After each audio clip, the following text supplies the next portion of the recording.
नमस्कार, झारखंड समाचार में आप सबों का स्वागत है। आइए जानते हैं आज की ताज़ा खबरों को। इससे पहले आपने चैनल को सब्सक्राइब नहीं किया है तो प्लीज चैनल को सब्सक्राइब कर बेल आइकन को प्रेस कर दीजिए ताकि खबरों का अपडेट आपको मिलता रहे। आइए बढ़ते हैं खबरों की ओर। इंडिगो पर 5 लाख का जुर्माना। रांची से हैदराबाद जा रही फ्लाइट में दिव्यांग को नहीं बैठाने के मामले में डीजीसीए ने एक्शन लिया। दिव्यांग बच्चे को फ्लाइट में नहीं बैठाने के मामले में डीजीसीए ने इंडिगो पर 5 लाख का जुर्माना लगाया। साथ ही इंडिगो एयरलाइंस को कारण बताओ नोटिस भी जारी किया। 7 मई को इंडिगो ने रांची से हैदराबाद जा रही फ्लाइट से एक दिव्यांग बच्चे को उतार दिया था। इसका वीडियो भी सोशल मीडिया पर वायरल हुआ था। बाद में एयरलाइंस ने बताया कि बच्चा फ्लाइट में चढ़ने से डर रहा था। उसकी स्थिति और सुरक्षा को ध्यान में रखते हुए एयरलाइंस ने यह फैसला लिया था। पहली बार जनजाति और क्षेत्रीय भाषा में होगी पहली और दूसरी कक्षा की परीक्षा। राज्य के सरकारी स्कूल में वार्षिक परीक्षा 6 जून से होगी। राज्य गठन के बाद पहली बार कक्षा 1 और 2 के बच्चों की परीक्षा जनजाति और क्षेत्रीय भाषा में होगी। परीक्षा को लेकर झारखंड शिक्षा परियोजना ने जारी पत्र में कहा है कि कक्षा 1 और 2 के बच्चों की परीक्षा मौखिक होगी। विद्यार्थियों को जनजाति और क्षेत्रीय भाषा में उत्तर देने की छूट होगी। झारखंड शिक्षा परियोजना ने परीक्षा कार्यक्रम को जारी कर दिया है। परीक्षा 6 जून से 15 जून तक होगी। आप सबको बता दूं कि कक्षा 1 से 7 तक की परीक्षा भी बोर्ड परीक्षा के तर्ज पर होगी। कुल 100 अंक की परीक्षा 2 भागों में बांटी गई है। 80 अंकों की लिखित परीक्षा होगी। लिखित परीक्षा में 40 अंक की परीक्षा में सभी प्रश्न वस्तुनिष्ठ होंगे, जबकि 40 अंक की परीक्षा में लघु और दीर्घ उत्तरीय सभी प्रकार के प्रश्न पूछे जाएंगे। 20 अंकों का आंतरिक मूल्यांकन होगा। परीक्षा के लिए 3 घंटा 15 मिनट का समय दिया जाएगा। दोनों परीक्षाओं के लिए विद्यार्थियों को अलग अलग प्रश्न उपलब्ध कराया जाएगा। रिजल्ट दोनों परीक्षाओं का अंक जोड़कर जारी होगा। झारखंड का लाल संदीप पाल लद्दाख में शहीद, परिजन पार्थिव शरीर आने का कर रहे हैं इंतजार। हजारीबाग शहर के खिरगांव गड़लिया मोहल्ला का रहने वाला सेना का जवान संदीप कुमार पाल लद्दाख में हुए हादसे में 27 मई को शहीद हो गया। घर वालों को फोन पर उनके शहीद होने की जानकारी मिली। शहीद जवान संदीप के बड़े भाई मनीष पॉल ने बताया कि शहीद होने की जानकारी सेना के पदाधिकारी सादिक ने दूरभाष पर दी। इसकी जानकारी मिलते ही शोक की लहर फैल गई। आप सबको बताते चले कि संदीप पॉल साल 2013 में सेना में भर्ती हुआ था। शहीद संदीप के भाई मनीष ने बताया कि 2 भाइयों में संदीप सबसे छोटा था। पिता जयनंद पाल है। उनकी माता का निधन 2020 में हो गया है। 2 बहनें हैं जो शादीशुदा है। 5 जून को शहीद जवान के बड़े भाई मनीष का मंगनी भी होने वाली थी। आप सबको बताते चले कि थल सेना के कर्मियों को ले जा रहे एक बस लद्दाख के तुर्तुक सेक्टर में सड़क से फिसलकर सयोक नदी में जा गिरी, जिससे 7 सैनिक शहीद हो गए। वहीं 19 अन्य घायल भी हो गए। सेना के अधिकारियों ने बताया कि थोइसे से करीब 25 किलोमीटर दूर एक स्थान पर शुक्रवार सुबह करीब 9 बजे यह दुर्घटना हुई। सूचना मिलने पर लेह पुलिस, सेना और स्थानीय लोगों ने बचाव अभियान चलाया। घायलों को हरियाणा के पंचकुला जिले में चंडी मंदिर स्थित कमान अस्पताल में भर्ती कराया गया। अधिकारियों ने बताया कि सैनिक जिस वाहन में सवार थे वह वाहन सड़क से फिसलकर करीब 50 से 60 फुट की गहराई में सयोक नदी में गिर गया। करीब 26 सैनिकों के एक दल को लेकर वाहन प्रतापपुर ट्रांजिट कैंप से हनीफ सब सेक्टर में स्थित एक अग्रिम स्थान पर जा रहा था। प्रधानमंत्री मोदी समेत पूरे देश ने जताया दुख। प्रधानमंत्री नरेंद्र मोदी ने बस दुर्घटना को लेकर दुख व्यक्त किया है। उन्होंने एक ट्वीट में कहा कि लद्दाख में हुई बस दुर्घटना से काफी मैं दुखी हूं, जिसमें हमने अपने बहादुर सैनिकों को खो दिया। उन्होंने कहा, मेरी संवेदनाएं शोक संतप्त परिवारों के साथ है। मुझे आशा है कि घायल लोग जल्द स्वस्थ हो जाएंगे। वहीं रक्षा मंत्री राजनाथ सिंह ने भी दुखद घटना के बाद थल सेना प्रमुख जनरल मनोज पांडे से बातचीत की। राष्ट्रपति रामनाथ कोविंद ने भी शहीदों के परिजनों के प्रति अपनी संवेदना प्रकट की। वहीं कांग्रेस के पूर्व अध्यक्ष राहुल गांधी और पार्टी के अन्य नेताओं ने घटना पर दुख जताया है। इधर झारखंड के राज्यपाल रमेश बैस ने भी शोक जताया है। उन्होंने इस दुर्घटना में घायल हुए जवानों के शीघ्र स्वस्थ होने की कामना की है। राज्यपाल रमेश बैस ने कहा कि लद्दाख में हुई दुर्भाग्यपूर्ण वाहन दुर्घटना में जवानों की मृत्यु अत्यंत दुखद और पीड़ादायक है। शोक संतप्त परिजनों के प्रति मेरी गहरी संवेदनाएं है तथा घायलों के शीघ्र स्वस्थ होने की कामना करता हूँ। झारखंड के सीएम हेमंत सोरेन को माइनिंग लीज मामले में वक्त मिला। 14 जून तक दे सकेंगे अब निर्वाचन आयोग को जवाब। झारखंड के मुख्यमंत्री हेमंत सोरेन को माइनिंग लीज मामले में भारत निर्वाचन आयोग को जवाब देने के लिए और समय दिया गया है। मुख्यमंत्री हेमंत सोरेन अब इस मामले में 14 जून तक जवाब दे सकते हैं। इससे पहले सीएम हेमंत सोरेन को भारत निर्वाचन आयोग को जवाब देने के लिए 31 मई तक समय दिया गया था। आप सबको बता दें कि मुख्यमंत्री हेमंत सोरेन ने 20 मई को भारत निर्वाचन आयोग के नोटिस का जवाब भेजा था। विशेष दूत के माध्यम से जवाब सीलबंद लिफाफे में निर्वाचन आयोग कार्यालय में जमा कराया गया था। आप सबको बता दूं कि भाजपा ने 14 फरवरी 2022 को राज्यपाल को ज्ञापन सौंपा था। इस दौरान आरोप लगाया गया था कि मुख्यमंत्री हेमंत सोरेन ने अपने पद का दुरुपयोग किया है और पत्थर खदान की लीज हासिल की है। झारखंड राज्यसभा चुनाव में प्रत्याशी देगा झामुमो, बोले सुप्रियो भट्टाचार्य।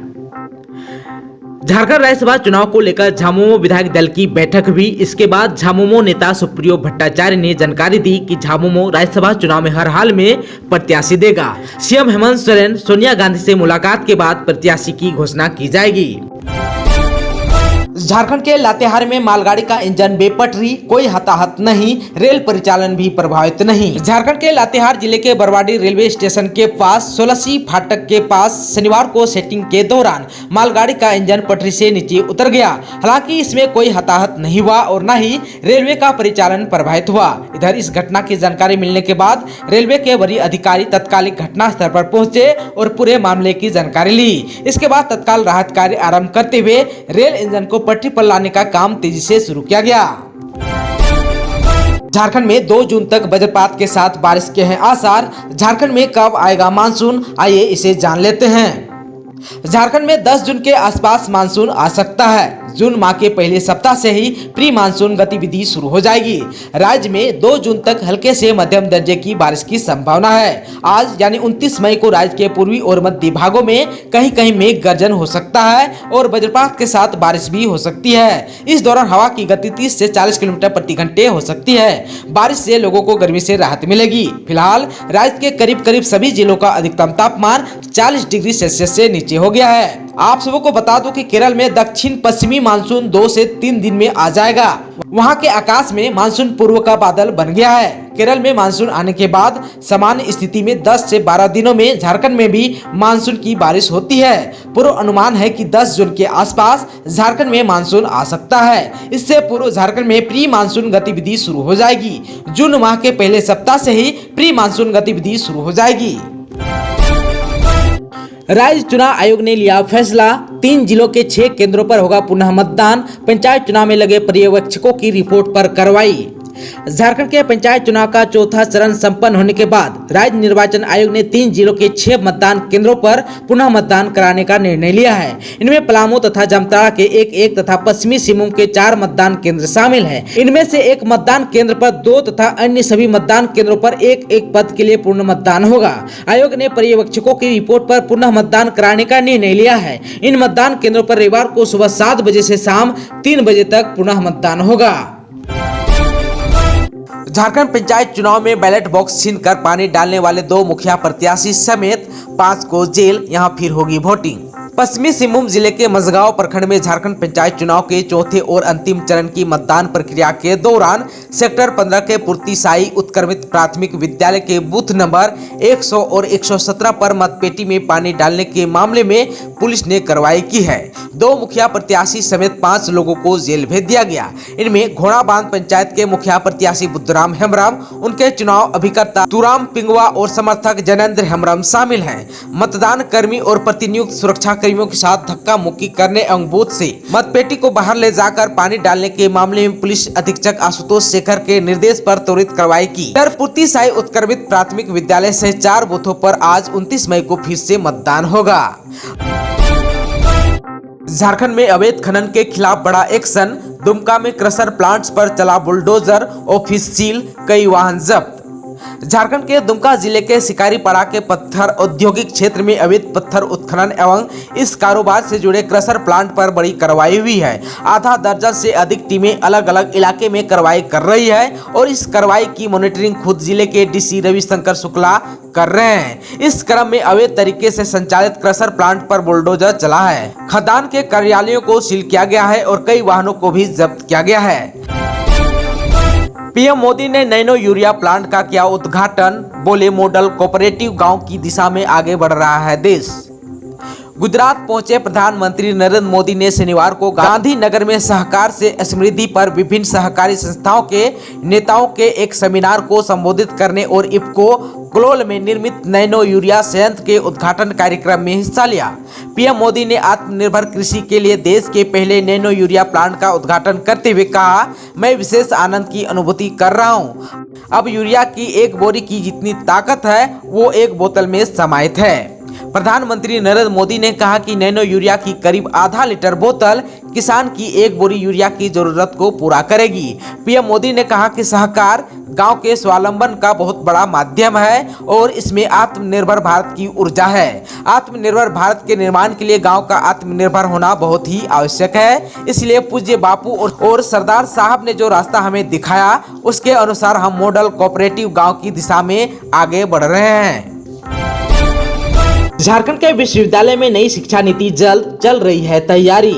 झारखंड के विश्वविद्यालय में नई शिक्षा नीति लागू करने की प्रक्रिया चल रही है। यह तैयारी उच्च और तकनीकी शिक्षा विभाग के साथ साथ सभी विश्वविद्यालय अपने अपने स्तर पर कर रही है। नई शिक्षा नीति को लागू करने की प्रक्रिया विनोद बिहारी महतो कोयलांचल विश्वविद्यालय ने स्नातक स्तर पर की है। इसके अतिरिक्त कोल्हान यूनिवर्सिटी में भी इसे लागू करने की प्रक्रिया चल रही है। कुछ दिनों पहले उच्च तकनीकी शिक्षा विभाग ने रांची विश्वविद्यालय के साथ मिलकर एक सेमिनार आयोजित किया था। इसी सेमिनार के बाद राज्य में नई शिक्षा नीति को कैसे लागू करने के लिए कमेटी बनी थी। इस कमेटी की अब तक 3 बार बैठक भी हो चुकी है। जल्द ही कमेटी की सिफारिश को सार्वजनिक किया जाएगा।